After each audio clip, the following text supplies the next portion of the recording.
자, 오늘 그 암대사 치료해서 선생님들을 모시고 이제 강의를 하게 되었는데요. 일단 강의를 하고 우리가 자기 암 한우, 즉 말기암이죠. 자기 암 한우를 도와줄 방법이 있나를 한번 모색해보는 시간을 갖도록 하겠습니다.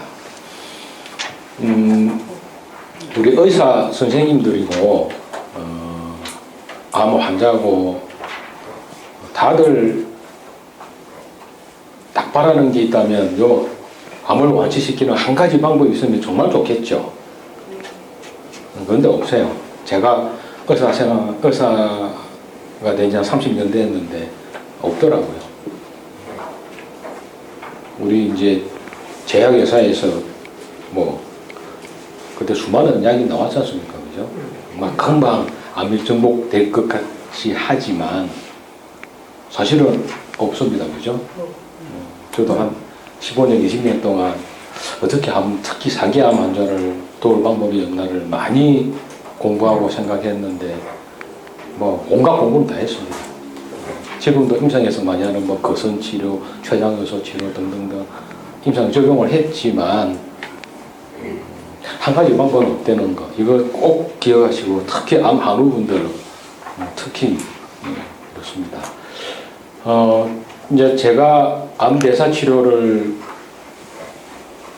개인적으로 공부하고 혼자서 조용히 치료하다 보니까 어떻게 해서 이제 암 대사 카페들도 많이 있더라고요. 일반인들이 정말 공부 많이 합니다. 선생님들 정신 차리셔야 돼요. 진짜 공부 많이 합니다. 이제는 구글을 통해서 다 오픈 되기 때문에 공부하는 덕후들이 많습니다. 특히 이제 어느 날 암 카페에 들어갔더니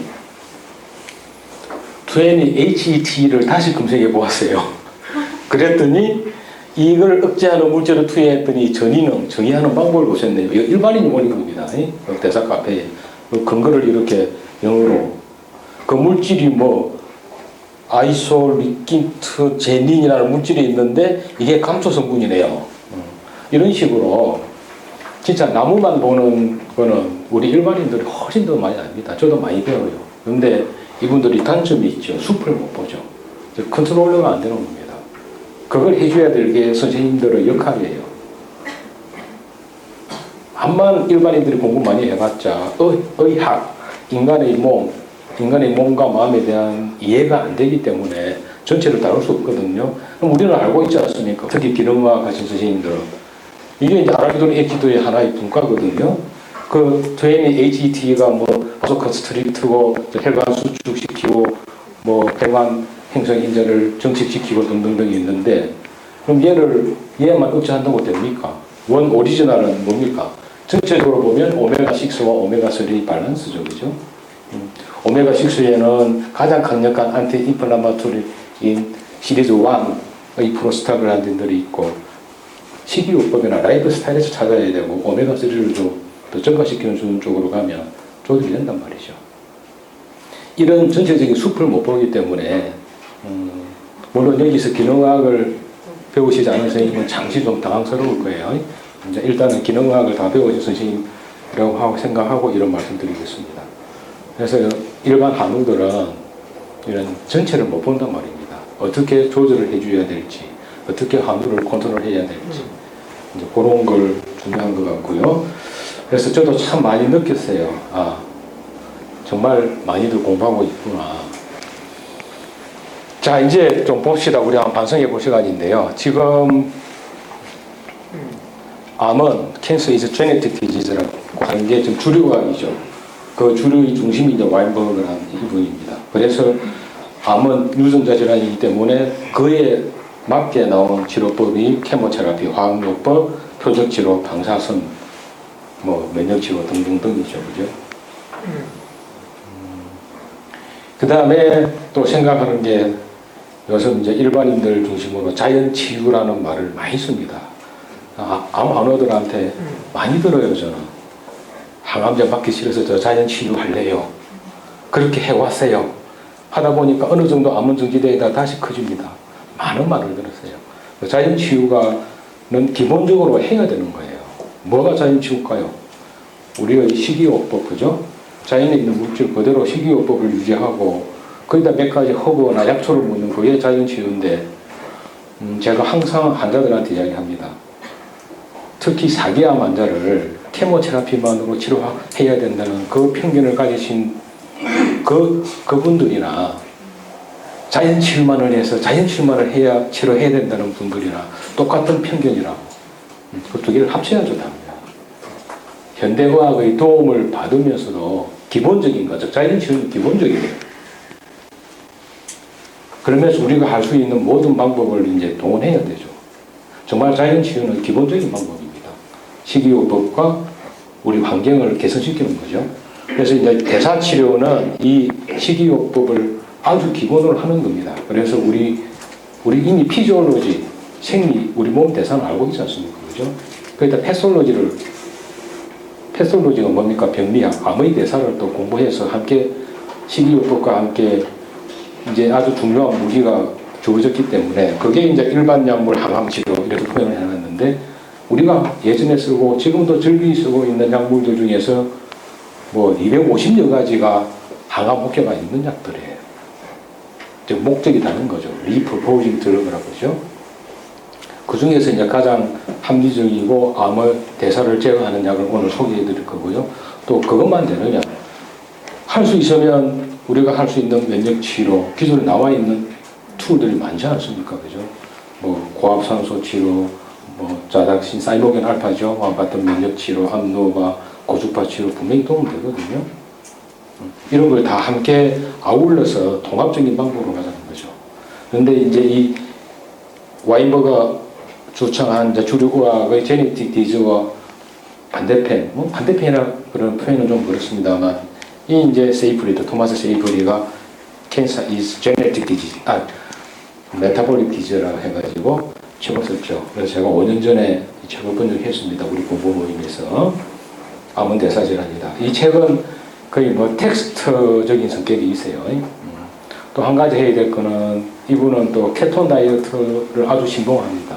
근데 케톤 다이어트 한다고 암이 또 제어되는 것만은 아니에요. 암도 케톤을 많이 사용하거든요. 어느 상황이 되면.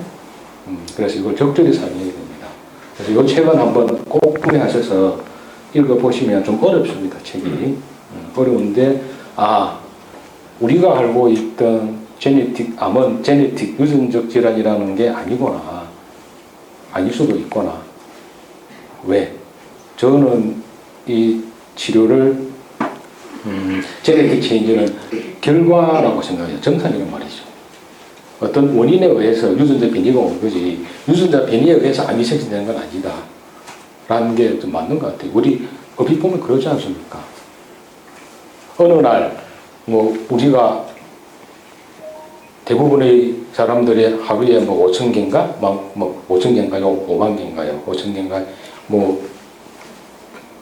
변형세포가 생기는데 그 중에 하나가 우연히 딱 살아남아서 제네틱 뮤테이션을 이렇게 해서 암이 된다. 이건 좀 아니잖아요. 그죠? 이건 좀 아닙니다. 그렇다면 이제 제네틱 뮤테이션을 일으키는 원인이 뭐냐? 왜냐? 엔바이러먼트죠. 그러기 전에 우리가 다 알고 있는 봅시다. 이 셀 디퍼렌시에이션을 보면 정상세포의 핵이고, 그죠? 암세포의 핵입니다. 당연히 정상세포는 정상세포로 가고, 암세포는 암세포로 갈 거예요.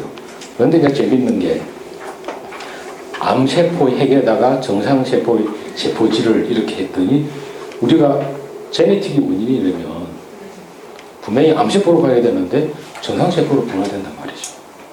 그런데 거꾸로, 정상세포 핵에다가 DNA에다가 암세포 세포질을 했더니 암세포로 가버리는 거예요. 뭔가 안 맞습니다. 그죠? 뭔가 안 맞습니다. 누가 주인이냐 이거죠. 암을 일으키는데. 자, 그래서 이제 캔서의 원인을 봤더니 90 내지 95%가 환경적인 원인이에요. environment. 나머지 5 내지 10%만 진 유전자 원인이 되는 겁니다. 그 중에서 이제 일반 35%가 다이어트 음식이고 30%가 담배고 등등 이렇게 바이럴, 워크, 인바이러먼트, 알코올, 폴루션 이렇게 나와 있습니다. 그럼 이 환경을 우리가 어떻게 재현해야 된다는 되겠느냐가 그게 내추럴이죠. 자연적인 식으로 해야 됩니다. 자, 그래서 환경 중에서도 하나로 살펴보면 우리가 알고 있는 비행관염, 크로닉 비헤파타이티스를 생각했을 때 어떤 사람은 헤파토마, 간암으로 가고 어떤 사람은 간암으로 안 갑니다. 그죠? 그러면 거기서 우리가 왜, 그 어떤 사람이라는 게 도대체 누굴까를 한번 생각해 봐야 되잖아요. 그죠? 이제 그래서 통계 중에서 봤더니 음식물을 통한 독성 화학물질에 노출된 사람이 간암 발병률이 70배가 증가하더라는 거죠. 그럼 음식 속에 뭐가 있길래, 그죠? 뿐만 아니라 또 다른 팩터도 물론 존재하겠지만, 그럼 나중에 소개시켜 드리겠습니다만, 크로닉 헤파타이티스 B 환자들 중에서 아스피린을 먹으니까 헤파토마 발현율이 낮더라. 이거 서울대 논문입니다. 그런 것도 있거든요. 그럼 어떻게 해야 될 건가? 이 음식을 통한 독성 화학물질이 도대체 뭐냐는 거죠.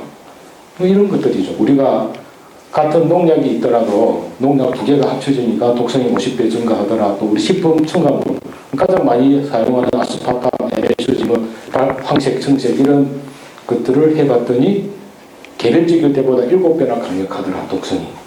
그러니까 시너지입니다, 시너지. 어느 한 가지보다도. 그래서 우리가 암이 걸릴 리스크에 놓인 사람을 도대체 어떻게 진료해서 환자들을 컨트롤 해줘야 되는 게 이런 게 답이 될 수 있겠죠, 그죠? 약으로 하는 게 아니고 환경, 인바이러먼트를 조절해줘야 되는 거거든요. 그게 딱 그림을 보시면 알겠죠, 그죠? 우리 먹는 것들, 특히 농약, 특히 이제 글리포스페이트를 기반으로 하는 농약들, 1차 세계대전 이후에 8만 5천, 지금은 한 10만 가지로 이야기하죠. 만들어진 케미칼들. 이런 것들이 이제 문제가 되는 거거든요. 이런 것들이 다 합쳐져서 엔바이러먼트를 구성하게 되는 겁니다. 그 중에서 하나 살펴보면, 이 슬라이드는 이덕희 교수님이 우리 심화 과정에서 이제 강의를 하시는데 그 슬라이드를 다 왔습니다. 여기서 보신 대로 저농도 화학물질 혼합체. 이거는 뭐 지금 여기도 한 100가지, 한 200가지의 저농도 화학물질이 존재할 겁니다. 지금 이 환경에서도. 이게 이제 문제가 되더라는 거죠. 그래서 이걸 연구한 게 할리팩스 프로젝트 해가지고, 단독으로는 존재할 때 발암물질이 될 수 없는 85개 화학물질이 혼합체로 존재하며 완벽한 발암물질로 작용하더라 하는 거거든요. 이것도 하나의 또 키팩터가 되죠. 그래서 음식도 오르가닉으로 먹은 걸 먹어라 등등등 또 케미칼을 없애라 하는 또 그런 게 되지 않습니까? 그죠? 근데 이제 이런 그럼 이거에 대한 우리 신체의 반응은 뭐겠냐 했을 때 감마 GT라는 거죠. 당연하죠. 우리가 몸에 해도 디톡스 일으키려면 우리 몸에서 첫 번째로 반응하는 호소가 감마 GT잖아요. 그래서 우리가 비록 레퍼런스 레인지 정상이라고 생각하는 감마 GT 범위 내에서도 그걸 세분화해서 쭉 봤더니 감마 GT가 높은 사람일수록 당뇨가 더 잘 걸리더라는 게 이덕희 교수님이 발견을 해서 센세이션을 일으키는 거잖아요. 물론 또 캔서 환자에서도 감마 GT가 계속 높아 있으면 예후가 안 좋은 걸로 되어 있습니다. 그건 당연하고요. 그래서 이제 우리가 해야 될 거는 환경을 조절하려면 적게 들어오게 하고 이미 쌓인 거는 많이 나가게 해서 디톡스를 잘 해줘야 되는 거죠. 이 과정이 대단히 중요합니다. 우리가 암을 예방하는 방법에서는. 자, 그리고 이거 미국 통계긴 한데요. 그 토마스 세이프리드가 강의하는 슬라이드를 저희 하나 따왔습니다. 미국의 경우에 2013년부터 2017년까지 새로운 암이 발생하는 게 매년 1.7%씩 증가를 하더래요. 그런데 암으로 인한 사망자는 매년 3.4%씩 증가를 해요. 이거는 뭡니까? 특히 사기암, 말기암 환자를 우리가 기준으로 하면 현대의 치료가 별로 효과적이지 않다라는 걸 반대로 이야기하는 거잖아요. 그죠? 제가 암 안우들이 올 때 하는 이야기는 지금 사망률 1위가 아니잖아요. 그죠? 1기, 2기, 뭐 3기에서 수술하고 케모 받고 재발 안 된 사람들은 당연히 암으로 인한 사망이 포함이 안 됩니다. 그죠? 문제는 재발하거나 전이가 되어서 사기로 되었을 그분들이 다 사망을 하게 되는데 그분들이 사망률 1위단 말이에요. 그럼 거꾸로 뒤집어 보면은 암치료법이 그렇게 효과적이지 않다는 걸 이야기하는 거죠. 이런 걸 좀 우리가 생각해서 why, 왜 그럴까? why를 생각해서 좀 생각을 해야 되는데 이건 걸 생각 안 한 것 같아요. 저보다 훨씬 똑똑하신 분들이. 자, 그 원인은 이거죠. 우리가 이제 캔서 스템셀은 다 있다고 이야기하지 않습니까? 그죠? 캔서 스템셀이 있고 그 위에 이제 막 분열하는 세포들이 있습니다. 첫 번째 케모를 할 때 대부분의 막 분열하는 세포는 다 케모테라피에 의해서 죽습니다. 그런데 일반적으로 알려지길 이 암줄기 세포는 케모테라피를 하더라도 죽지 않죠. 계속 살아남은 줄기 세포들이 다시 분열을 하게 되면 이제 케모테라피에 듣지 않고 저항을 해서 살아남고 얘네들이 이제 전이가 되고 해서 우리 신체 오르간을 점령해버리면 암으로 죽게 되는 거잖아요. 그럼 이 캔서 스템셀을 도대체 어떻게 해야 될 건가? 이걸 봐야 되겠죠. 그죠? 저는 이제 환자들한테 이 축구 게임에 비교를 합니다. 암 치료를. 암 안오는 축구 선수고, 두 가지로 이야기합니다. 진료하다 보면은, 특히 이제 남편이 또는 부모가 암 환자인데 딸이 또는 부인이 오는 경우가 많아요. 그러면은 그 딸이나 부인이 공부를 엄청 해요. 특히 암 대사 치료에 대해서 많이 알고 있습니다. 근데 남편이나 할아버지는 아무 생각 없어요. 아무 생각 없습니다. 그냥 저는 시키는 대로 해요. 이러거든요. 그럼 이제 저한테 혼나고 대부분이 많이 울고 가요. 축구 게임을 누가 하는 거냐고, 부인이 하는 거냐고, 당신이 하는 거다. 당신이 공을 차지 누가 공을 찹니까? 당신이 공 안 차면은 게임에 진다. 공을 차야지. 그러면은 공을 어떻게 잡을지 알아야 되고 배워야 되고 해야 됩니다. 그럼 제가 물어보는 말이, 제 유튜브는 들어보기는 했어요. 그러면은 대부분이 안 들어봤고, 네, 들어봤어요. 그걸로 끝나요. 그걸로 끝내면 안 됩니다. 그러거든요. 들었으면 10번, 20번 들어서 내가 알아서 내 몸 행동으로 바뀌어야 됩니다. 그 행동으로 바뀌는 그게 축구 게임 하는 거잖아요. 라고 이야기 하거든요. 대부분 이제 암하는 분 중에서 아무 생각 없이 오는 사람들도 많이 있습니다. 그래서, 이제 좋은 책이 나와서 꼭 책 사서 그 책이 1부, 2부로 되어 있는데, 이부는 의사들도 처음 보면은 많이 당황스러운 이야기들입니다. 2부는 볼 필요 없습니다. 1부를 보면서 이 책 저자가 어떻게 겪어왔고 어떤 신념으로 어떻게 치료를 했고 그런 걸 거기 보면 식이요법이고 다 나와 있으니까 그걸 한 10번, 20번 읽어서 깨달으십시오 라고 이야기하거든요. 그렇게 해서 이제 축구 게임에 많이 그래서 당신 안에 슈퍼스타를 보여달라 라는 이야기를 합니다. 당신만이 고칠 수 있다. 나는 도와줄 뿐입니다. 그리고 암대사치료가 신비의 묘약은 아닙니다. 식이요법이 60%고 이 식이요법이 되지 않으면 당신이 먹고 싶은 대로 먹고 행동하고 싶은 대로 해버리면 아무 소용없다. 그렇게 이야기하거든요. 근데 대부분의 암의들이 내 선생님들도 겪어보시면 알겠지만 무슨 C50 프로토콜이니 뭐 제인 프로토콜이니 해갖고 암대사치료가 신비의 묘약인 줄 알고 찾아와요. 아주 잘못된 생각들을 가지고 오거든요. 그래서 이제 당신이 해야 된다. 배워라, 익혀라, 실천해라 라고 제가 이야기합니다. 가장 안타까운 게 최대 용량의 화학요법제만 해서는 사기암 환자는 결코 게임에서 이길 수 없다. 그리고 그 단순한 세 가지 작전만 있는 게 아니라 다양한 작전이 있으니까 우리 그 작전을 좀 잘 짜서 함께 치료하자라고 이야기합니다.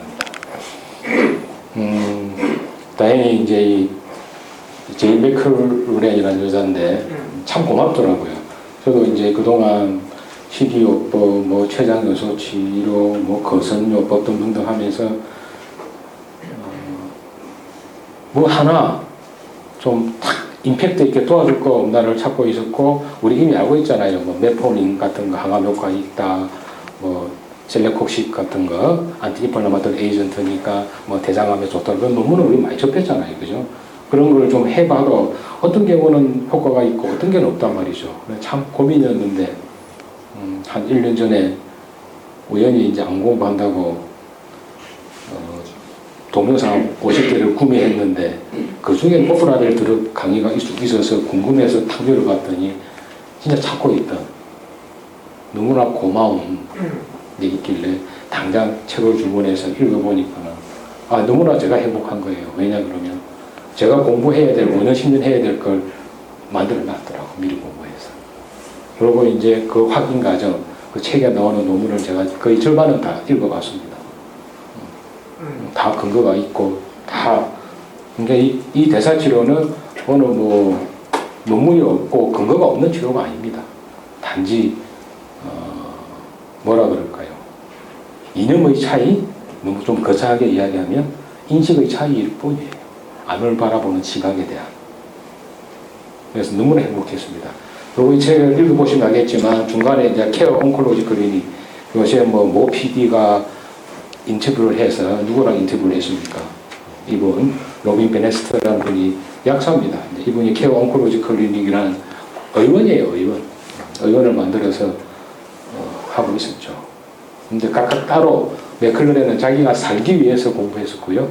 이 또 로빈 베네스트는 뭔가 좀 이쪽의 냄새를 맡았죠.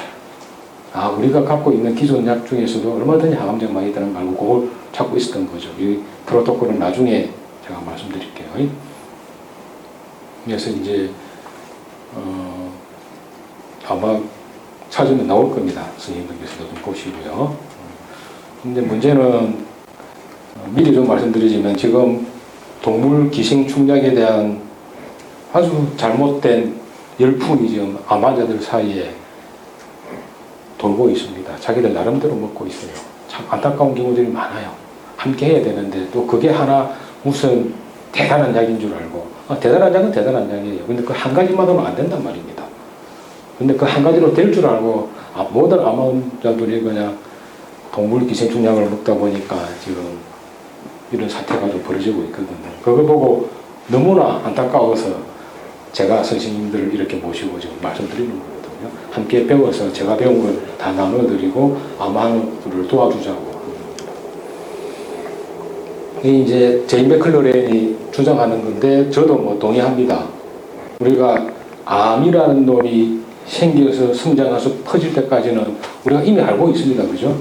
셀 시그널링, 어브노멀 셀 시그널링이죠. 비정상 세포 신호, 우리가 알고 있는 톨라이크 리셉터부터서 여러 가지 무슨 시그널, WNT, 호그, 나치, 에스트로겐, 허투 다 알고 있는 거예요. 이런 시그널링을 고쳐줘야 군대를 치면 통신이죠, 통신. 시그널링, 커뮤니케이션을 이루는 거죠. 이 신호가 와야지 이제 암이 지네들이 세포에서 성장을 하든지 뭐 하든지 하잖아요. 그죠? 그리고 걔네들도 먹고 살아야 됩니다. 그래서 탄수화물, 단백질은 글루타민이죠. 포도당, 지방하고 먹고 삽니다. 먹고 사는 루트도 차단해야 되고, 그 다음에 걔네들이 성장해야 되니까 우리가 알고 있는 성장 인자들, 그로스 팩터들이 있죠.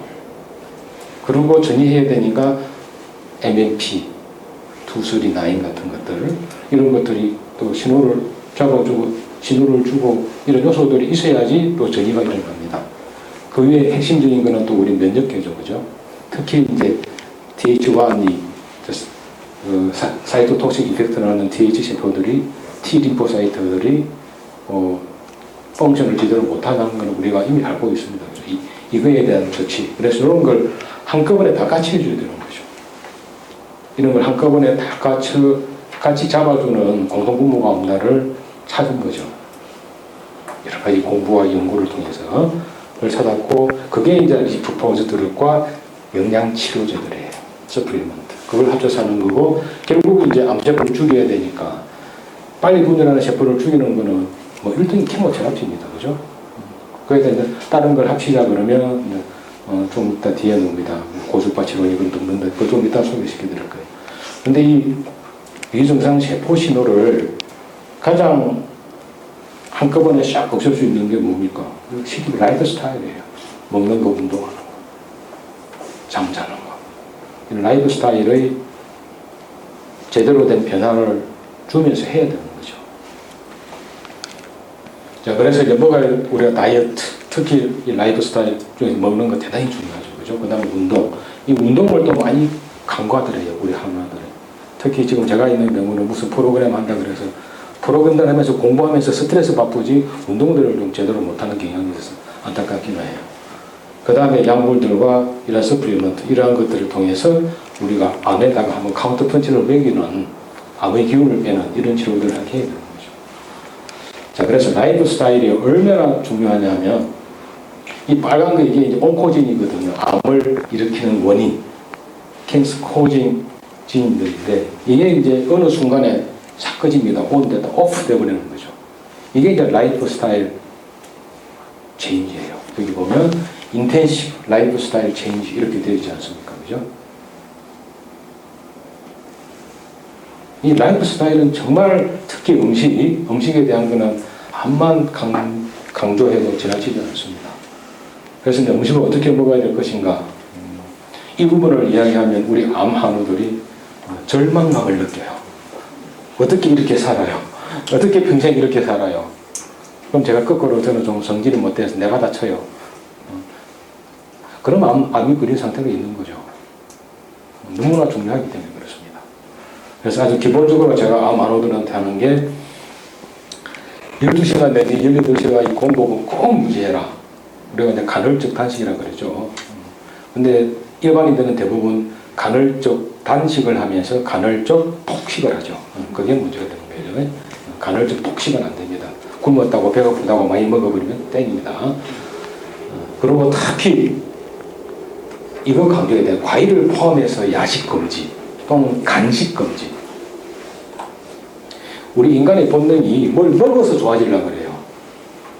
더구나 이 대사치료는 포도당, 지방 이런 것과의 싸움인데 약을 암치료한다고 대사치료 약물을 먹으면서 그 한순간 못 참아서 사과 한 조각 먹어버리면 소통으로 땡이거든요. 그거와의 싸움인데 한 조각 과일이 주는 포도당 또는 과당 당분간의 싸움인데 그걸 먹어버리거든요. 요거는 괜찮겠지 그러고 절대 아닙니다. 그래서 간식 절대 금지하고 특히 야식 저녁 6시에 먹어서 뒷날 아침 6시까지 공부 물이 필요한 약은 먹어야 되겠죠. 그 외에는 약은 먹고 이제 물 위에는 절대 먹지 말라고 합니다. 그런데도 먹고 있어요. 제 입원 환자들은. 그렇게 강조를 해도 먹고 있습니다. 이 라이프 스타일이 특히 먹는 게 조절 안 되면 대사치료는 효과 없거든요.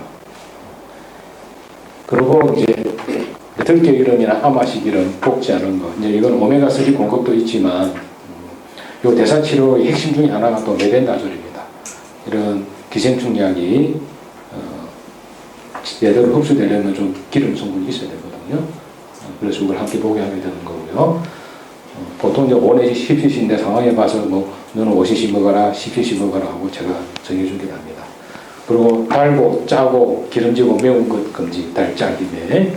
그래서 이제 저염식으로 먹으라 그러고요. 아까 말씀드렸다시피 식사 중간에 간식은 절대 금지. 그 다음에 밀가루, 우유가 들어간 가공 음식은 절대 금지. 우리 한우들은 이제 밀가루 잘 먹습니다. 국수 좋아해가지고. 왜 이럴까요? 우리 이제 유전자, 유전적으로 전체 인구의 약 25%.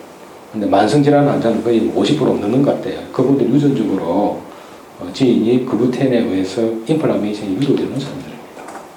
그래서 글루텐이나 쌀 위에는 잡곡에도 다 글루텐이 많이 들었죠. 보리도 많이 들었습니다. 제 강의를 들으신 선생님은 다 알고 계신 이야기니까. 그래서 특히 가공 음식에는 케미칼, 농약 수없이 들었죠. 그죠? 식품 첨가물 같은 거 절대 금지하고 되도록이면 채식 위주의 유기농 그리고 이제 색깔별로 먹으라는 게 파이토케미칼을 먹기 위한 거고 그리고 제철 채소, 나물, 음식은 꼭 챙겨서 먹으라고 합니다. 요즘 같으면 봄동, 그죠? 시금치 이런 것들이죠. 그래서 환자들한테 꼭 물어봐요. 토마토가 몇 월에 나요? 물어보면 대부분 6월인가? 요새도 나는데요. 이런 소리 합니다. 토마토 언제 납니까? 원래는 우리 장마 끝나고 햇볕 땡땡 질 때 토마토가 수확이 돼요. 저는 어릴 때 시골에 자라서 토마토 썰이를 많이 해봐서 압니다. 그래서 장마 끝나고 한 6월 말 7월 초 햇볕 쨍쨍 날 때 그때 토마토를 먹어야 됩니다. 예를 들면 토마토는 과일 아닙니다. 채소입니다. 그리고 이제 그 책에 보다 보면은 가지과 해가지고 뭐 가지과 토마토, 감자, 저 그런 것들은 먹지 말라는 이야기가 나오는데 환자들이 많이 물어보거든요. 근데 아까 그 루텐처럼 가지과 식물들도 인플라메이션을 유도합니다. 누구에게? 유전적으로 그렇게 정해져 있는 사람들한테. 그 사람들만을 이야기하는 거예요. 이 이야기는 제가 미국 IFM에서 15년 전에 처음 들었는데 보니까 이제 가지과 식물들이 그런 거더라고요. 자, 그리고 마시선 나무는 항암제다. 그렇습니다. 민들레도 쓰죠. 쑥도 쓰죠. 아르테미신도 굉장한 건데, 자, 문제는 이제 제가 채소 녹즙, 나중에 또 식이요법 할 때 다시 설명했지만, 채소 녹즙을 먹으라 그러니까 환자들이 약즙을 먹어요. 약즙. 몸에 좋다는 것만 몇 가지를 냅다 들여 먹다가 지오티집이 빵빵 올라갑니다. 그래서 선생님들이 꼭 녹즙할 때는 채소 녹즙이고요. 그 다음에 마트에 가서 흔히 보이는 그것들을 갖다가 한 이틀씩 짜서 드세요. 그렇게 하시면 됩니다. 나중에 또 이왕은 그 말씀드리죠. 또 다음에 시간 없을라. 참 많은 경험을 했어요. 그래서 이제 되도록이면 이제 지금은 녹즙은 못 먹게 하고 잘 먹을 수 있는 사람은 채소를 많이 먹게 하는데 이게 잘 안 되는 사람들이 있죠. 너무나 터미널 가까이 가서 많은 음식을 못 먹을 때는 채소를 많이 먹어야 되는데 그걸 해야 될 게 녹즙이잖아요. 그죠? 그래서 녹즙을 짜서 하는데 일주일에 20가지 이상 섞게 하고 한 번 짤 때는 한 번 먹을 때는 저는 한 200cc 정도, 그것도 대단합니다. 200cc 정도 먹게 하고 최소한 이틀에 한 번씩은 종류를 절반 이상은 바꿔서 그야말로 우리가 반찬 김치 먹듯이 시금치 먹듯이 콩나물 먹듯이 그렇게 하라 그러거든요. 그렇게 바꿔야 됩니다. 그래서 채소 녹즙이지 절대 어디서 판매하는 거 약점 아니라고 합니다. 여기 또 환자들이 또 게을러서 힘들어서 꼭 판매하는 걸 사 먹어요. 똑같은 걸 절대 하지 말아 그러고요. 본인이 직접 짜면서 우리 명상이 따로 있는 게 아닙니다. 그 짜면서 그 채소한테 감사해야 하고 네가 땅에서 품은 에너지를 내 몸에 들어와서 내 몸이 치유가 된다는 그런 감사의 기도와 함께 채소한테 감사하고 그 짜는 거기에 집중하면은 그게 명상이거든요. 특별히 따로 할 명상 없습니다. 뭐 명상이 꼭 가구자 틀고 앉아서 그런 명상보다는 실생활 하는 이 명상이 훨씬 나아요. 그게 명상입니다. 그렇게 지도를 해주셔야 되고요. 그래도 꼭 과일 먹고 싶다 그러면 이제 밥 먹을 때 채소에 섞어서 하루에 한 번 정도만 50g 이내로 그냥 한 조각이죠. 한 조각 정도로 맛보라는 정도로 하시고요. 그 다음에 이제 단백질은 하루에 50g이면 충분한 용량이거든요. 이것도 뭐 안전 요소를 고려해서 해요. 그래서 물론 등발에 따라 몸무게에 따라 차이는 있겠지만 50g 충분하니까 하루에 50g 한 끼가 아니고 그래서 두부 먹고 곡물 먹고 그 다음에 국물로 뭐 생선 한 토막 먹으면 충분합니다.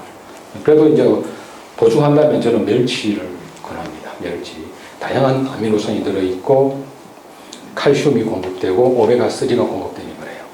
이걸 이제 좀 짜지 않는 걸 잘 골라서 해야 되겠죠. 그래서 제가 멸치를 한번 멸치 분석법을 하다 보니까 이집트인가 어디 중동에서 논문이 하나 있더라고요. 그래서 찾았는데 쭉 봤더니 나중에 내가 아스파라긴도 우리 캔서가 사용하는 즐겨 사용하는 것 중에 하나거든요. 물론 암의 종류에 따라 다릅니다. 그래서 우리 그 애기들 백혈병 할 때 아스파라긴네이즈 이니비터가 항암제로 사용하잖아요. 그죠? 근데 여기 아스파라긴이 없더라고요. 근데 이제 아미노산 중에 이제 글루타민은 들었습니다. 여기 또 글루타민을 우리가 암도 많이 사용한다니까 또 우리 숲을 못 보는 우리 암 안우들이 또 글루타민 어떻게 안 먹어야 돼요? 어떻게 해야 돼요? 라고 또 이제 착각에 빠져요.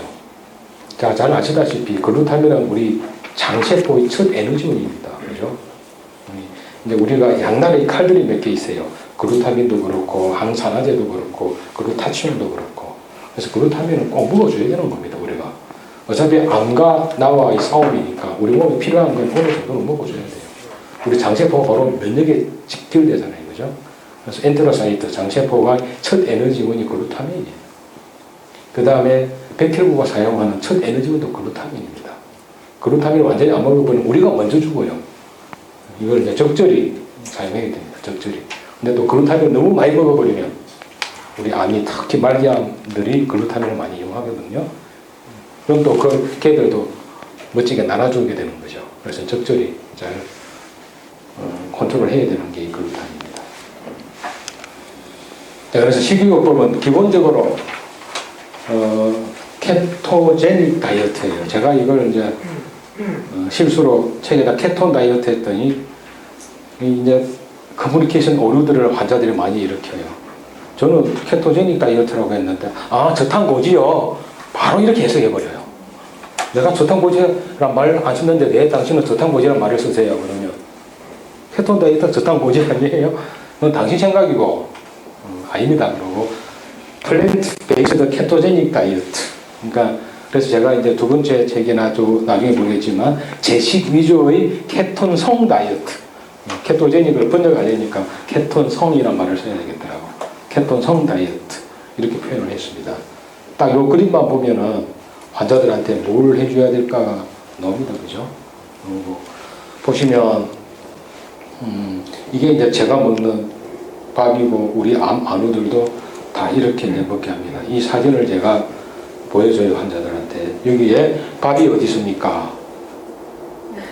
그러면은 처음에는 이게 현미의 현미 콩 팥밥이니까 콩밥인가 그러니까 못 찾아요. 이게 밥입니다. 얘가 원래 어디에 있어야 됩니까? 하면은 밥자리에 있어야죠. 이 두 개 바뀌는 거예요. 이 정도로 많이 먹어주면요 배가 엄청 불러요. 근데 한 두세 시간 지나면 쭉 배고픕니다. 이렇게 돼야 돼요. 밥 먹어야 될 때 배가 고파야 됩니다. 그리고 여기 생선 한 토막 있고 국에 들어있는 덩어리 몇 개 먹으면 하루 단백질 충분하거든요. 이렇게 많이 먹지 못하는 사람들한테 여기는 칼로리 별로 없지 않습니까? 그죠? 이렇게 많이 못 먹는 사람들한테 제가 녹적을 먹으라서 그러고요. 꼭 필요하면은 밥을 아예 없애버립니다. 근데 너무나 뭐 예를 들면 튜머 마크가 막 증가하고 너무나 셀 프로레스이 강하다 그러면은 탄수화물, 지방, 단백질 중에 어느 하나를 완전히 끊어버리려면 일단은 저는 탄수화물을 끊게 하거든요. 그러고서 지방을 좀 먹게 합니다. 이게 계속 가면 안 돼요. 그러면은 케톤 레벨이 한 0.6에서 1 사이만 되면 됩니다. 원래 케톤 다이어트는 막 3, 4, 5 올라가야 되거든요. 근데 케톤 레벨이 0.6 정도 올라가면 충분합니다. 그래서 그렇게 해서 일단 암 성장을 멈춰놓고 한 달 정도 하다가 또 작전을 싹 바꿔야 돼요. 그래서 이제 우리가 또 오프라벨 드럭을 사용하면서 지방 흡수를 또 방해시키고 뭐 그런 작전이 필요하거든요. 요 위에 써야 되게 이제 100% 백미죠, 백미. 이제 백미 먹지 말라고 제가 이렇게 올려놓은 거고요. 이 정도가 표준 다이어트라고 생각하시면 됩니다. 어떤 환자는 이 사진을 보여주면 이거 뭐 들어갔는지 막 적으려고 그래요. 이거 물어보고. 그럼 맨날 바뀌는 거 그거 적어서 뭐합니까? 그러거든요. 개념을 환자들한테 잘 심어줘야 됩니다. 자, 그래서 이제 좀 1기나 2기 또는 예방 목적으로 오는 사람도 저렇게 다이어트를 해도 되고, 전 그러면 이제 우리 정양수 선생님이 이 책을 먹는 맛이에서 한국 버전으로 만들어냈죠. 이 책을 소개시켜 주시고 한번 읽어보시고 해라. 뭐 그런 식으로 해주고 가이드를 해주시면 될 것 같아요. 그래서 이제 나중에 저는 환자들한테 종이 차트를 만들어 드리거든요. 그 종이 차트는 공복혈당을 70대 공포합니다. 60대면 더 좋은데, 그래서 당뇨 환자들은 이게 안 되죠. 당뇨 환자는 별도로 하겠습니다. 이게 안 될 것 같죠, 선생님들? 다 됩니다. 약물을 쓰면서 어떤 환자들은요, 공복혈당이 90, 100 나오는데 19, 2시간이 70대 나와요. 희한하죠? 희한하죠. 그런 현상을 선생님들이 좀 조만간 겪게 될 거예요. 왜 아침 먹고 운동하고 약 먹었으니까 그렇게 되는 거예요. 근데 목표는 공복혈당에 밤새 가잖아요. 그죠? 그래서 뭐 메포민 같은 거 저녁에 용량을 먹고 저녁에 꼭 운동하라고 그렇게 후레쉬를 주고 압력을 줘도 춥다고 안 해요. 또 운동을. 그래서 요거 식이요법이 잘 되고 안 되고는 이 공복혈당을 일주일에 2번 체크를 하게 해서 요거 가지고 제가 결정을 하고 있습니다. 그렇게 생각하시면 돼요. 그번에 케모테라피를 하고 있으면 셀 펑션이 떨어진 사람들은 이게 잘 안 되기도 해요. 합니다. 그리고 그래서 이제 뭐 시간이 없는 근데 뭐 사기암은 아니고 뭐 사기암이더라도 좀 진행이 늦을 것 같거나 혹은 이제 뭐 3기, 2기로 수술했는데 아직 검사 중이고 암이 발현이 안 됐다 그러면 매번 식후에 운동할 필요는 없겠습니다만 일단 몸에 암이 있고 사기암인 사람은 저는 식후에 곧바로 최소한 30분, 40분 움직이라고 매일 3번 운동해라. 지금 암하고 싸우는 게 우선이지 당신이 편한 게 우선이냐. 아까 이야기했던 대로 명상 이야기는 또 2부에 하겠습니다. 자, 그리고 할 수 있으면 사우나 가서 일주일에 2번은 사우나 들어가는데 되도록이면 우리나라는 이제 저온 사우나 없잖아요, 그죠? 저온 사우나를 하면 41도에서 44도 사이가 저온 사우나인데 그래서 땀을 쫙 빼야 저 피하 깊숙이 있는 케미칼들이 땀을 통해서 빠져나오거든요. 그게 되지 않으면 반신욕, 그죠? 반신욕 물이 한 40도 되니까 땀을 한 30분, 40분 해서 쭉 빼도록 그렇게 유도해 주면 됩니다. 그리고 우리의 뇌는 좀 멍청하죠. 뭐 상상과 현실을 구분 못합니다. 그래서 웃기 하는데 별로 웃고 싶지 않더라도 그냥 얼굴 인상이라도 웃는 인상 이렇게 해주면 우리의 뇌는 웃는 거로 착각을 합니다. 맞아요. 그래서 이렇게라도 해라 라고 이야기해 주시고 되도록이면 현미를 먹어서 아까 팝스 이 팝스가 뭡니까? 아까 말한 혼합물이잖아요. 유미. 배출하는 데는 현미가 좀 독소 배출되는데 여기 또 이제 소화가 된다 안 된다 하고 많은 환자들이 또 불평을 하는데 우리 다 먹기를 하더라고요. 그 이제 소화 요소제를 주면 됩니다, 같이.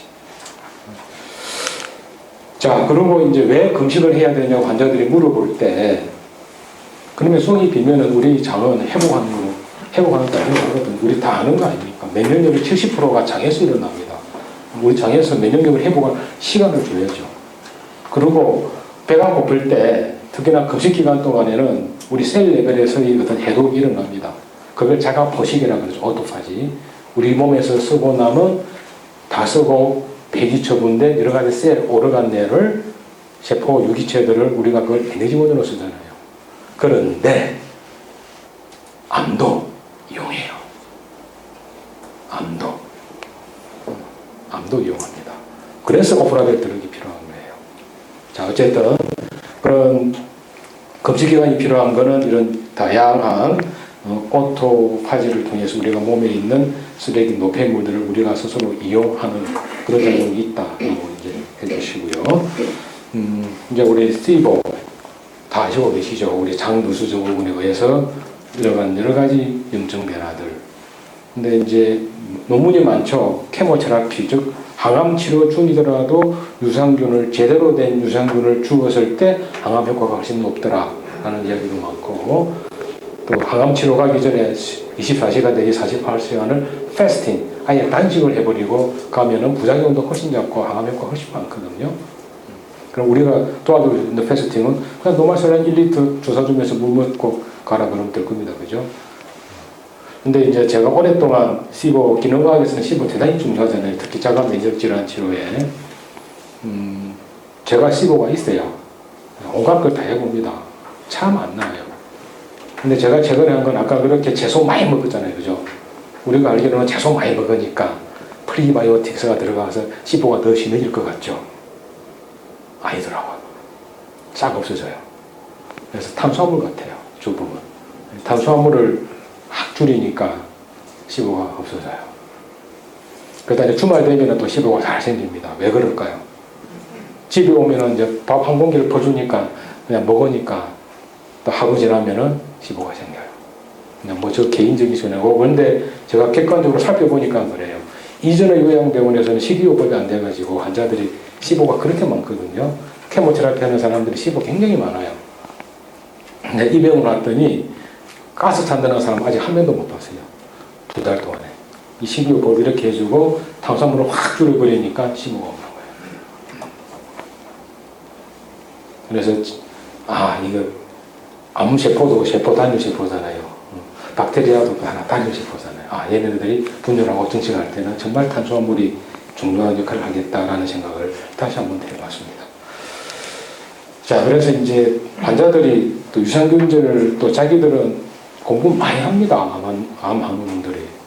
유산균제 다 먹고 있어요. 근데 그 보다 보면 숫자가 막 10억 그래요. 10억 개, 많은 게 100억. 그리고 냉장 보관하는 건 하나도 없고, 선생님도 다 아시다시피 냉장 유통, 냉장 보관하는 이런 굿브레스 같은 걸 좀 꺼내주시면 되겠고, 여기도 글루타민이 1g 들었거든요. 장내 오히려 아마 1g 정도는 장세포 회복에 많은 도움이 될 겁니다. 암세포가 사용하기 전에. 자, 이제 우리가 정상세포는 에너지원을 탄수화물, 지방, 단백질을 통해서 옥시다티브 포스포릴레이션 해가지고 옥스포사 그러죠. 이러한 산소를 이용해서 미토콘드리아에서 에너지를 생산하게 됩니다. 이게 이제 정상적인 우리 정상세포 역할이고요.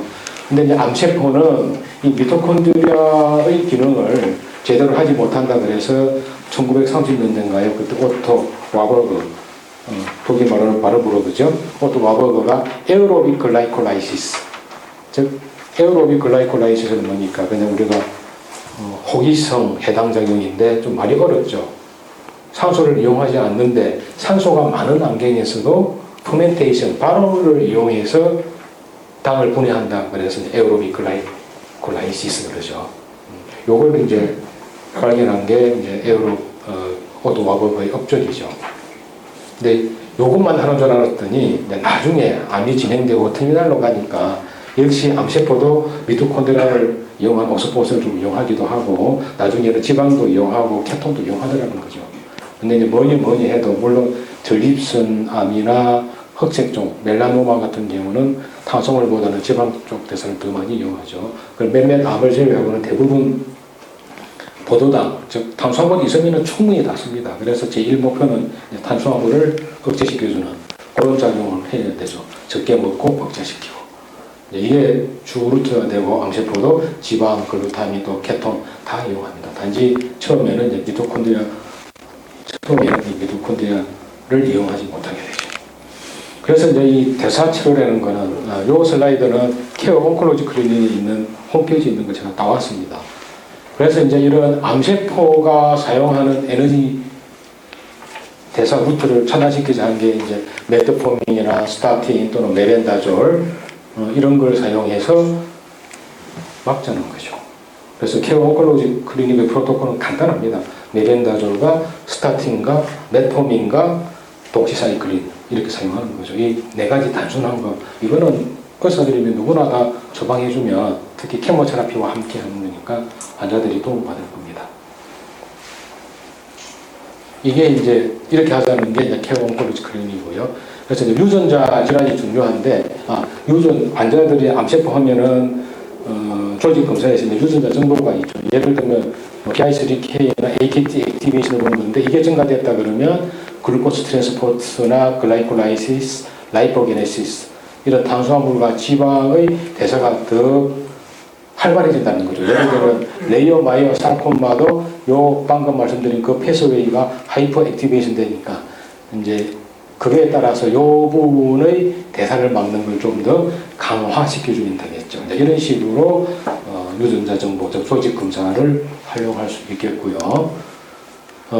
그래서 이제 우리가 하는 거는 CD요법과 더불어 이런 동시에 해야 됩니다. 세포 신호를 정상화시키고 암을 굶기면서 전이를 차단하는 이 작업과 함께 암을 죽이는 작업. 뭐 이걸 3주 하고 이걸 1주 하고 이런 건 아닌 것 같아요. 1주 만에 암이 죽겠습니까? 저는 이제 같이 하는 걸 생각했고요. 저는 실제로도 그렇게 하고 있습니다. 그래서 암을 죽이는 치료가 NSAID, 난스테로이드 안티인플라마토리와 스타틴, 또 비타민 C 이런 게 이용하게 되겠고 고주파 치료나 면역 치료, 또 이제 가끔 특히 췌장암이나 컨트롤 안 될 때는 저는 췌장 요소 치료를 권하기도 하고 특히 메벤다졸은 대사 치료이자 항암제로서의 작용을 하게 됩니다. 거기 이제 케모테라피를 하고 있으면 꼭 저용량이 우리나라는 저용량을 할 수가 없는 상황이니까 환자들한테 케모테라피를 꼭 특히 사기암이라면 함께 했을 때 결론부터 말씀드리면 케모테라피도 잘 안 듣고 이 대사 치료도 막 분열하고 막 퍼지고 프롤리퍼레이션이 굉장히 심한 거는 조절 안 되거든요. 그런데도 두 개를 합치면 어떤 경우가 저는 많이 경험했어요. 꼭 같이 함께 하게 됩니다. 이게 이제 아주 굉장히 중요한 겁니다. 이게 이렇게 됩니다. 그래서 이제 암세포를 항상 굶주려져서 많은 에너지를 사용한다는 점을 기억해 두시고, 사실은 요거 하나만 알고 있어도 선생님들이 모든 약을 다 처방할 수 있으세요. 그죠? 이게 이제 제인 맥크로렌이 만든 패솔인데, 예를 들면 이쪽 빨간 게 탄수화물이니까 GLUT1 이게 이제 포도당, 글루코스가 세제로 들어가는 루트죠. 이걸 막는 게 스타틴이나 코세틴, 케르세틴이라 그러죠. 양파에 많은 물질이고, 우리 인슐린 레벨로 낮추는 건 당연히 로지아이 식이요법을 해야 될 거고, 메포민, 버버린, 크롬, 우리 영양소 중에서 이제 크롬이 꼭 있어야 되는 거죠. 그다음에 PPP 패스웨이를 차단하는 DHA는 조금 사용하지 않는 게 좋을 것 같아요. 나중에 특별한 경우에만 사용해야 되는 게, DHA가 들어가면 또 우리 몸에서 에스트로겐으로 변하고, 에스트로겐 리셉터 수용체를 많은 암들이 가지고 있잖아요. 특히 아데노칼시노마 플러스 여성암들 다 가지고 있으니까 이건 조금 고려해야 될 것 같고, 옥스포스를 캔서도 이제 옥스포스를 나중에는 좀 미비한 기능이 떨어진 미토콘드리아지만 이 옥스포스를 사용하거든요. 그걸 맞는 게 버버린, 독시사이클린, 메타폴린, 이게 이제 니클로사마이드, 이제 기생충약 중에 하나죠. 이게 해당되고, 그다음에 이제 에어로빅 글라이콜라이시스, 우리가 말한 모든 암이 공통적으로 포도당을 먹을 때 주로 사용하는 게 얘죠. 그래서 얘를 차단하는 게 지금 요 2디진이, DCN이 수립이 비자는 거는 화학물질입니다. 국내에서 구할 수가 없어요. 유일하게 얘를 막아주는 게 정맥주사, 비타민C 정맥주사예요. 그래서 암 환자들은 정맥주사, 고농도 정맥주사를, 고용량 정맥주사를 꼭 주 3회는 맞아야 됩니다. 그래서 반드시 팔로업 시켜야 돼요. 요거 안 맞고서는 성공할 확률이 많이 떨어지거든요. 왜? 이 에어로빅 글라이콜라이시스, 호기성 해당 작용을 억제시키기 때문에 그렇습니다. 그래서 간혹 우리 이제 다른 목적으로 고농도 비타민C 맞는 사람들이 힘들다 그러는 게, 일단 너무 빨리 맞아서 농도 때문에 힘든 경우가 최고 많고요. 또 두 번째 힘든 거는 탄수화물 대사를 막아서 그런 확률도 있습니다. 이제 그것도 한번 고려를 해야 될 거예요. 그런데 무엇보다도 이 환자들 사이에 무조건 1시간 내에 맞으면 좋다 그래갖고 우리 환자들은 엉망진창입니다. 막 두통 아프고 토하면서 그렇게 맞아요. 그래서 제발 그렇게 하지 마라. 2시간 반 만에 맞아도 충분히 효과가 있으니까 너무 빨리 맞지 마라. 농도가 너무 올라가서 네 몸이 힘든데 그럼 오히려 역효과 난다 라고까지 이야기해도 말들을 안 들어요. 잘. 꼭 내 몸이 견디는 범위 내에서 그 빠르게 맞는 거, 그게 이제 중요한 포인트가 될 것 같고요. 그 다음에 이제 이 글루타민을 막는 게, 특히 IGF-1도 관계식, 이걸 막는 게 메포민, 이게 타목시펜입니다. 그 다음에 글루타민 옥스포스, 글루타민이 옥스포스 미토콘드리아 내로 들어와서 ATP 만들어내거든요. 암세포에서. 그다음에 버버린, 독신, 메포린, 니클로사마이드 이게 해당이 되고, mTOR은 이제 우리 유전자인데 이게 성장 시그널이죠. 성장 시그널. 이 성장 시그널을 막는 게 메포민, 버버린. 그리고 이제 마크로피노사이토시스와 뒤에 있는 누클레오사이드 살베이즈는 항상 함께 간다고 보면 될 것 같은데요. 이 마크로피노사이토시스는 이제 아까 우리 오토파지, 그러니까 암세포가 케모테라피를 받으면 암세포가 죽겠죠, 그죠? 그럼 죽은 게 거기 있잖아요. 그러면 이 암세포가 그 죽은 시체를 지가 활용하려고, 일단은 암세포가 먹으려면 셀 멤브레인이 좀 느슨해져야 되잖아요. 느슨해져야 꺾고 들어올 거 아니에요, 제대로.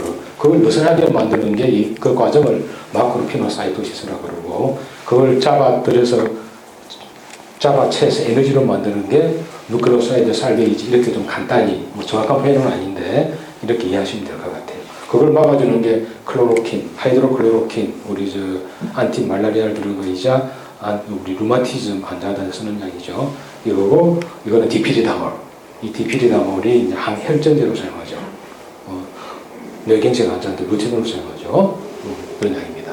그 다음에 글루타민을 이용하는 분해하는 글루타민을 라이시스를 막아주는 게 이게 녹차, 이게 이거에서는 우르솔릭 액시드 그래야 바실이라고 있습니다. 허브예요, 허브. 그럼 레스베라트롤, 커큐민 이런 것들이 이제 담당을 하고 있습니다. 저는 이 네 가지를 함께 동시에 다 사용을 하게 합니다. 그 다음에 이제 지방, 우리가 이제 예를 들어서 암이 너무 성장 속도가 빨라서 탄수화물을 완전히 먹지 않아도 우리 몸에서 글루코내고 게네시스는 일어나죠, 그죠?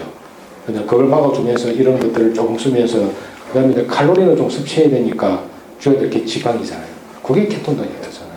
지방을 줄 때도 막 주면 암이 너무 많이 먹을 거니까 요 지방 루트를 다 막아주면 도움이 되겠다, 그죠? 작전상으로. 그래서 이제 SREBP1을 없애는 게 차단하는 게 벌거린이고, 그 다음에 이제 엑실기를 이용해서 또 지방세포 엑실기를 이용해서 암세포가 이용하거든요. 그걸 맞는 게 하이드록시사이트레이트, HCA라고 그러죠. 하이드록시사이트레이트고, 이제 암세포가 새로 분열하려면 지방을 만들어서 이용해서 그걸 가지고 셀 멤브레인, 즉 만들어야 됩니다. 암세포도. 그걸 지방의 합성을 방해하는 게 메포민과 아스피린이 그런 역할을 하고, 그 다음에 지방을 또 산화해서 에너지원으로 사용해야 되겠죠. 그걸 막는 게 독시사이클린과, 이게 이제 약 이름 갑자기 생각 안 나요. 이게 이제 밀로네이트 뭐인데, 이게 이제 샤라포바가 먹었던 약이에요. 그래서 구할 수 없습니다. 네. 그래서 러시아 쪽에는, 유럽 쪽에는 구할 수 있는 거죠. 그 다음에 이제 아까 보헤브린이고, 우리가 잘 아는 메발로네이트, 콜레스테롤 합성 폐수율을 차단하는 게 스타틴이 되겠죠. 그 다음에 SREBP2를 막는 게 디피리다몰이고. 그래서 자기가 만드는 이건 다 막아줘야 됩니다. 플러스 그것만 막아야 되느냐. 우리 전이를 막기 위해서 MMP, 메탈 프로테인레이즈죠. 이걸 막아주는 게 2는 메벤다졸, 프로파놀, THC는 저겁니다. 갑자기 단어가 생각 안 난다. CBD 오일입니다. CBD 오일이고, 그 다음에 MMP3는 글루코사민, 솔베이트, MMP9는 디피리다몰, 독시, 프로파놀이 억제를 시키고, 여러 가지 성장이 있는 VGF는 엔지오게네시스, 즉 암세포가 새로운 혈관을 만들 때 필요로 하죠. 그게 아스피린이나 프로파놀이고, 뭐 이런 그로스페트는 디피리다몰이 억제를 합니다. 이제 한 개의 약물이 다양하게 작용을 하는 걸 공통점을 찾아서 만든 게 제인 맥컬루렌의 업적이에요. 근데 이제 이런 약들이 부작용 없이 잘 해주면 좋은데 경우에도 사이드가 많이 나요. 그때도 대체 물질은 또 제가 다 찾아놨습니다. 대체 물질은 또 실수도 있습니다. 그거 나중에 2부에서 말씀드릴 거고요. 일단 메벤다졸 볼게요. 지금 조 디펜서라는 사람이 펜벤다졸하고 먹어서 자기가 완치됐다고 하는 바람에 전부 다 펜벤다졸 먹으면 암이 낫는 줄 알아요. 제가 환자들한테 이야기합니다. 그 양반 불러서 싸대기 한 대 갈기고 싶다고. 잘못된 분명히 기체순장은 효과는 있습니다. 그런데 그분은 약도 먹고 케모테라피도 하고 방사선하고 함께 했거든요. 그런데 이 부분을 간과를 해요, 환자분들이. 펜벤다졸 먹으면 낫는 줄 알고, 저한테 찾아오는 사람 중에 심지어는 펜벤다졸 한 병 먹고 4일 지는 동안 메벤다졸 먹고 해서 한두 달 먹다 오면 GOT-GPT 빵빵 떠갖고 대사 치료도 못하는 그런 분들은 엄청 많습니다. 근데 단 한 가지는 없거든요. 단 한 가지는 없습니다. 함께 해야 돼요. 함께 여러 가지 팩터를 고려해서 해야 되거든. 그래서 일단 결론부터 말씀드리면 우리 의사가 사용할 수 있는 건 가장 연구가 많이 됐고 안정성이 입증된 것은 메벤다졸이에요. 그래서 이걸 사용해야 되는 이유를 제가 좀 정리한 이 논문이 정말 리뷰 저널인데 잘 돼 있더라고요. 그래서 이제 일단 정리를 하면은 신호도 차단시키고 심혈관 생성도 억제하고 대사사당, 이거는 이제 파이브레이트 카이네이즈를 억제하거든요. 그래서 글루코스 다음에 대사 억제시키고, 또 안티캔서 드러그로서는 안티마이크로튜블 이펙트가 있어요. 그리고 약제 내성이 안 생겨요. 이런 다양한 작용이 있습니다. 그걸 좀 보시면, 자, 임상적으로는 메벤다졸 100mg을 비약기로 70주까지 사용한 임상 기록이 있습니다. 이게 연구된 논문이에요. 그게 이제 투여를 했더니 세 가지 항암제와 함께 투여한 거예요. 잘 톨러러블 했다. 이게 논문 결론이거든요. 이게 이제 저는 그래서 100mg 비아이드로 사용합니다. 그래서 이제 2주마다 검사를 해가면서 그 안티마이크로 튜블 이펙트 나타난 약의 공통점이 본메로를 디프레션 시켜요. 그래서 뉴트로 페니아를 일으킬 수 있거든요. 그래서 백혈구 숫자의 추이를 지켜보면서 이제 하나로 줄이기도 하고 쉬기도 하고 그럽니다. 또 더 자세하게는 나중에 2부에 설명드릴게요. 그리고 이제 하이 그레이드 글라이오마에는 500mg을 하루 3회 투여해서 이거 이제 테모졸로마이드가 뇌암에 많이 쓰는 거거든요. 진행 능력이 좋더라 이런 논문도 다 있어요. 여기서는 500mg을 하루 3회까지 사용해서 안정성이 다 확보되어 있는 약입니다. 그래서 메벤더로 사용이 되는데 실제로 보면 이제 미국 NIH에서 메벤더를 소아 GBM이에요. 소아 GBM에다가 사용해서 임상 진행 중이고요. 페이즈 1입니다. 안정성이 있는지를 확인해 진행 중이고 그 다음에 이제 이야기했던 대로 그 안티마이크로 튜블 이펙트 요거는 나중에 설명드리고 P53 유전자를 안정화시키는 작용도 있고 빈카 알칼로이드와 유사하고 아까 신체혈관 생성도 억제, 즉 VGF2를 감소시켜서 억제시키기도 하고 파이루베트 카이네이즈, 그죠? 인히비타를 작용해서 해당 과정을 방해하기도 한다. 근데 부작용은 다양하게 많이 있습니다. 그래서 그렇게 심하지는 않고요. 백혈구 감소증, 이거는 잘 지켜봐야 될 거고. 여기서 이제 담즙 배출이 억제되는 환자라는 거는 빌리아리 obstruction. 빌리아리 obstruction 있으면 대사질 자체를 못합니다. 그죠? 그걸 얘기하는 겁니다. 담도 배쇄가 있으면 치료를 할 수 없고요. 자, 이게 메타볼릭 컨비네이션에서 하는 임상 3상 있는 이게 이제 COC 프로토콜이에요. 이게 이제 영국 케어 온콜로지 클리닉에서 항암이나 방사선 하는 사람한테 루틴으로 4가지 약물을 줘서 지금 하고 있거든요. 그래서 교모세포도 GBM도 효과 있다 있고 좀 이따 곧 뭐 TNBC 즉 3중 음성 유방암 도도 발표하고 등등 하는데 아까 얘기한 대로 약 한 10년, 15년 동안 1000명 이상의 암 환자를 치료하는 그런 또 캡을 이룩하기도 했습니다. 이게 아마 발표는 2022년으로 되어 있습니다. 자, 그래서 이게 뭐냐 그러면 아트로바스타틴을 최고 80mg까지 하루에 한 번 주고요. 메포민을 최고 1000mg까지 하루에 한 번 주고 오랄 경구로 도시사이클을 100mg, 메벤다졸 100mg을 하루에 한 번 투여하는 거. 메포민은 나중에 잘 톨러를 하면 하루 2번까지 주고 1000mg을. 이게 COC 프로토콜이에요. 별거 아닙니다. 이건 늘상 쓰는 약들이잖아요. 그죠? 하나 추가하는 게 이제 100mg 메벤다졸 쓰는 거예요. 왜? 이런 경우에 의해서. 그래서, 이부에 제가 간단한 프로토콜도 만들어 놨으니까, 그때 보고, 자, 우리가 암세포든지 정상세포든지 세포 분열을 하려면, 중간에 마이크로 튜브들이 다 만들어져야 되잖아요. 그죠? 이 마이크로 튜브를 억제하는 게, 이제, 기존 이런 것들이 있죠. 우리 핑클리스틴이나 핑블라스틴, 빈카 아칼로이드는 요 과정을 차단을 시키고, 파크리탁세 지금도 많이 쓰죠. 파크리탁세는 요 과정을 차단시키는 거예요. 코키신도 마찬가지. 코키신도, 우리, 안전성은 이미 약정되어 있는 통풍성에 사용하잖아요. 그죠? 이것도 항암제예요. 근데 메벤다졸은 특이하게 이 페리피리가 아니라 중심이 되는 소체, 요걸 억제하는 거예요. 그래서 약제 내성이 없는 거예요. 그래서 메벤다졸을 사용합니다. 그래서 이제 팁으로 조금 말씀드리면 메벤다졸 BID로 주다가 부작용이 생기거나 100mg BID로 주다가 혹시나 백혈구 수치가 너무 떨어지거나 그러면은 한 번 주면서 오전에는 메벤다졸, 오후에는 코르키신 주면 또 대체가 되겠죠. 그죠? 또 100mg BID 주는데도 아주 다양합니다. 이거는 선생님들께서 경험하면서 우리가 카페를 통해서 서로 공유해야 될 부분이에요. 이런 사람은 이렇게 하니까 나아지더라. 예를 든다면 100mg BID로 안 되면 200mg BID도 줄 수 있습니다. 그죠? 아무 부작용 없으면. 거기다가 뭐 코키신을 추가할 수도 있고 등등등 여러 다양한 방법으로 우리가 해볼 수 있겠고 두 가지 요 메벤다졸은 이런 SMOE, GL1은 암이 성장하는 프로그레스 성장하는 요 팩타를 억제시키기도 하고 VGF도 억제시키기도 하고 특히 이제 요쪽 안티캔서 드러그 이플럭스 얘를 먼저 약제 내성을 막아주기도 하고 그래서 이제 항암제의 내성도 막아주는 효과가 있겠죠. 아까 말한 튜브린을 막는 작용도 있고 등등등 아주 다양하게 메커니즘이 밝혀진 게 메벤다졸이에요. 더구나 사람이 먹는 게 지금 중요해요.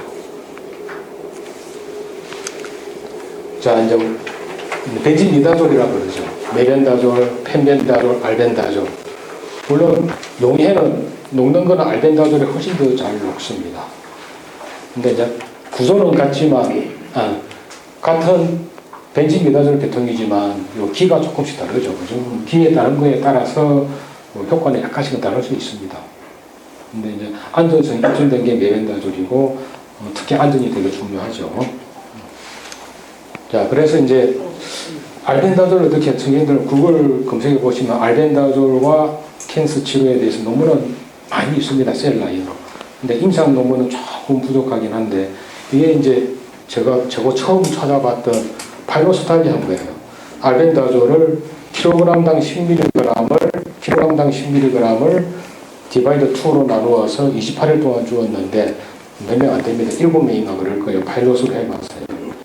근데 문제는 이제 28일 동안에 알벤다졸이 12월 뉴트로페니아가 3명이 일어났어요. 그 중에 한 명은 사망을 하고. 그래서 이제 메벤다졸을 사용해요.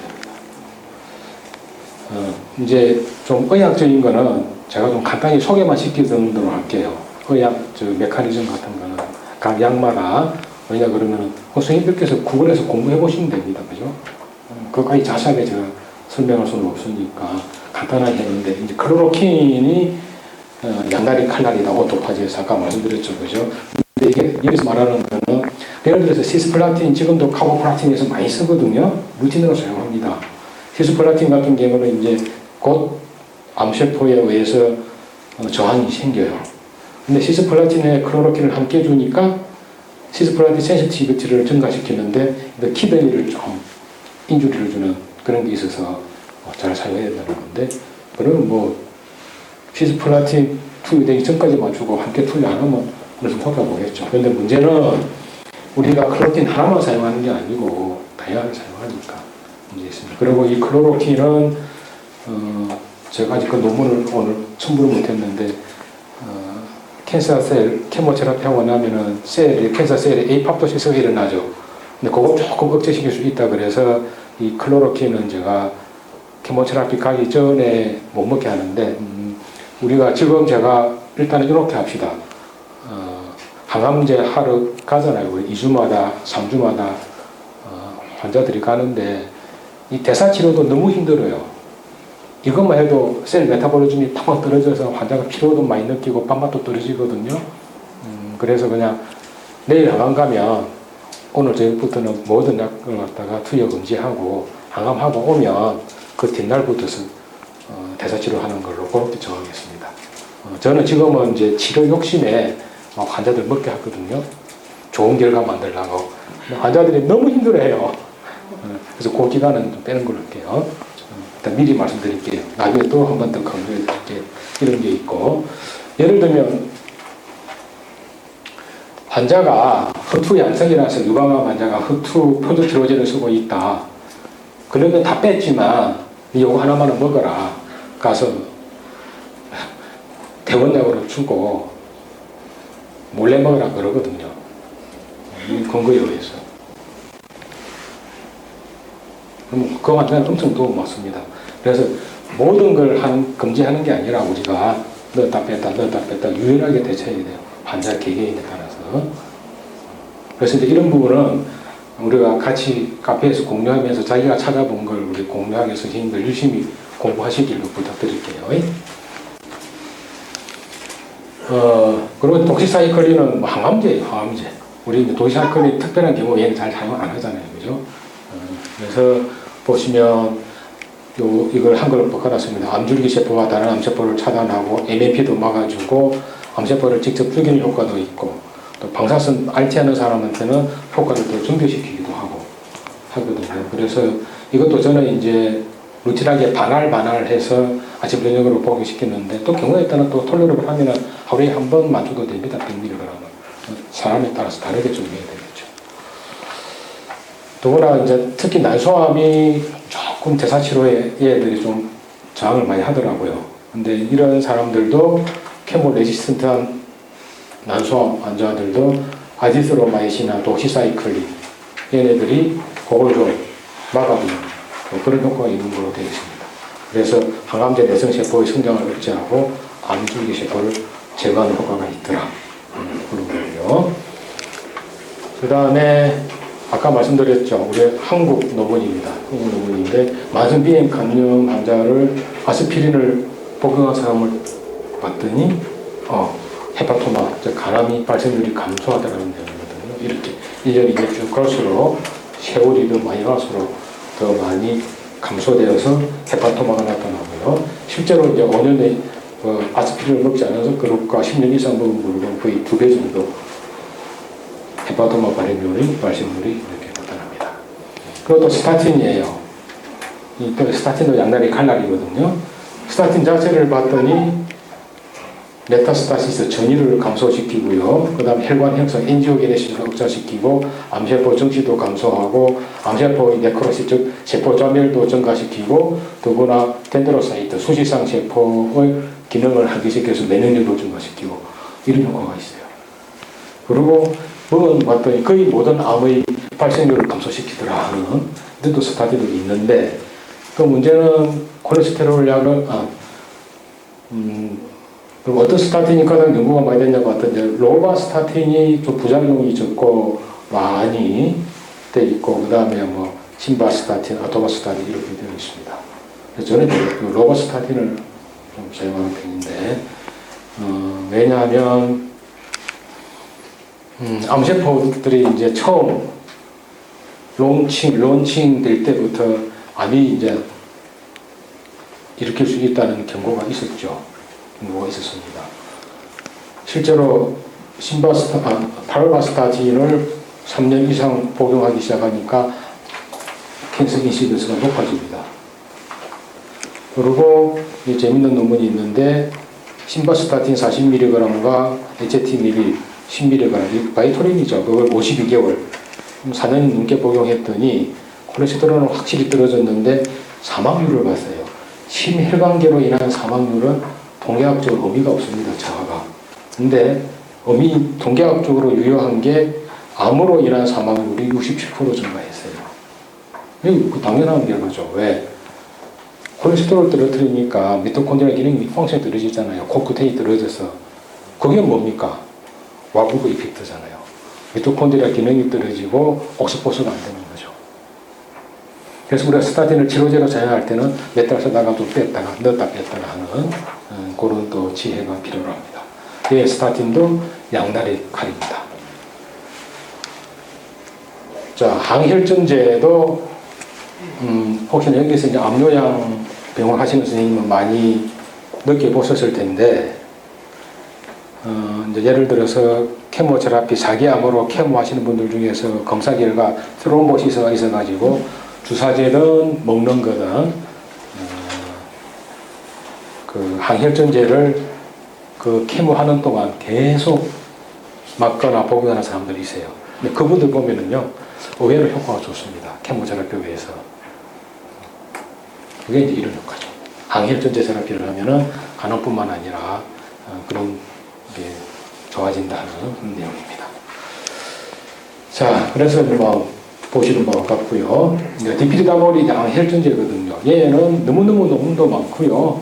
그래서 그리고 그 제이 맥클러렌 책에 그 디피리다몰이 항암제로서 작용을 한다는 그 애초 이야기들이 자세히 되어 있습니다. 그래서 그걸 제가 이렇게 해놨는데 그 책을 읽어보시면 도움이 될 것 같고 거기는 정리를 하자면 혈전 행성을 막아서 혈소판 응집을 막고 전이가 시작되려면 이제 이 과정을 달라붙는 과정이 필요한데 이것도 막아주고 뭐 아스피린, 마그네슘과 시너지 효과가 있고 면역계 손상 방지, 그 다음에 NK 세포의 접근이 용이하도록 즉 암세포 주위에는 또 혈전들이 많잖아요. 그 혈전들이 막아 있으면 우리 NK 세포들이 못 가서 암세포를 못 잡아먹잖아.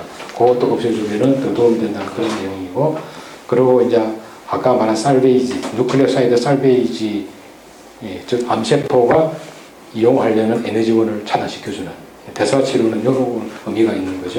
이런 역할이 있다는 걸 기억해 두시고요. 즉 그게 이제 이 내용입니다.